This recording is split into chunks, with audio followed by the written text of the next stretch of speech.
Is the physical presence of Sayyidina Muhammad on earth is protecting us from the types of divine calamities that destroyed previous nations?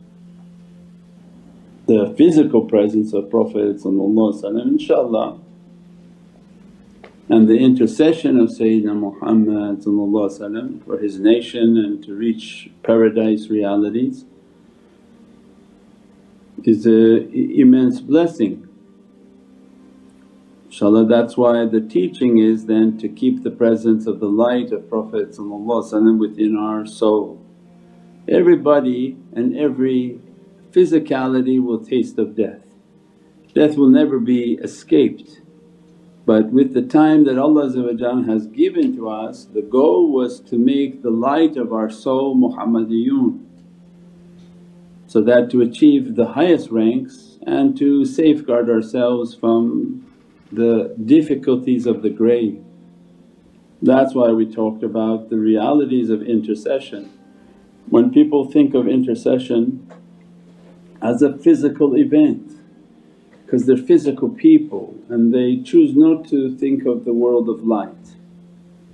Sounds like a very physical thing where we're going to go all talk and then somebody's going to ask and then somebody's going to get permission and then somebody's going to say, okay let them go. But in the world of light, the science of light completely gives a different reality, which is much more astonishing, that the light has the ability to destroy other frequencies. And as a result, if Allah created the light of Prophet based on sound, that's why it's muhamd, ahamd.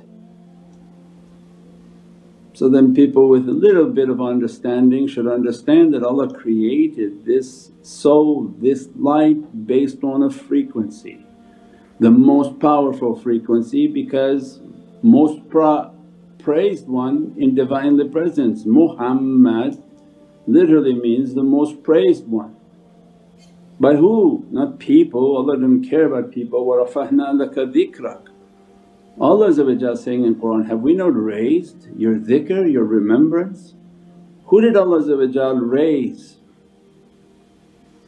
that dhikr to? Means that the soul of Prophet is the most high frequency, higher than angels and anything in existence, and as a result that frequency can crush and destroy every frequency.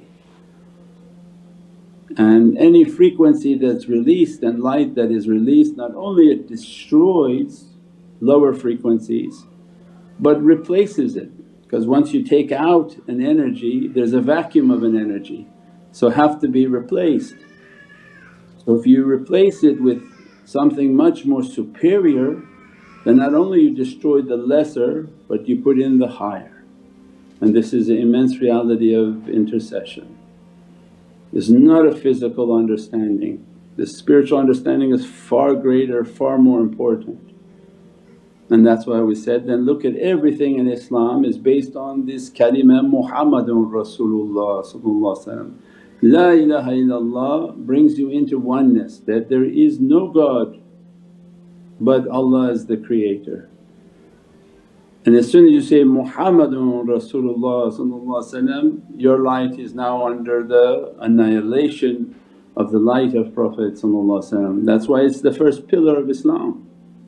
Otherwise why just saying, La ilaha illallah Muhammadun Rasulullah brings you into Islam?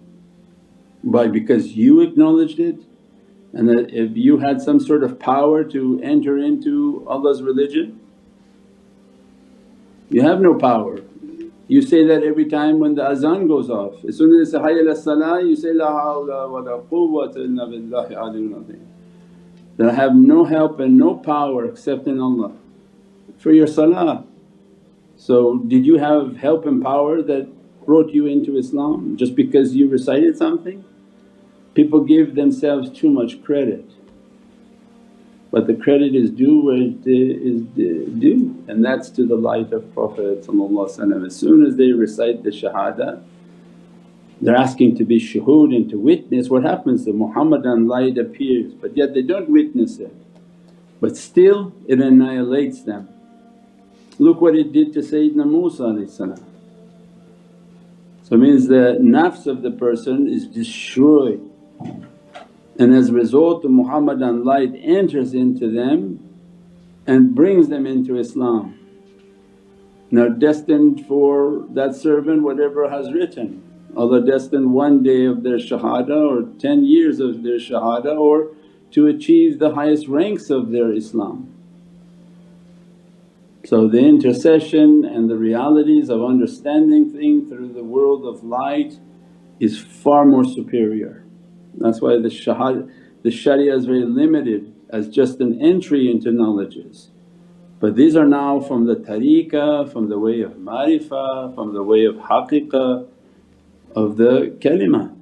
So these are immense realities, inshaAllah.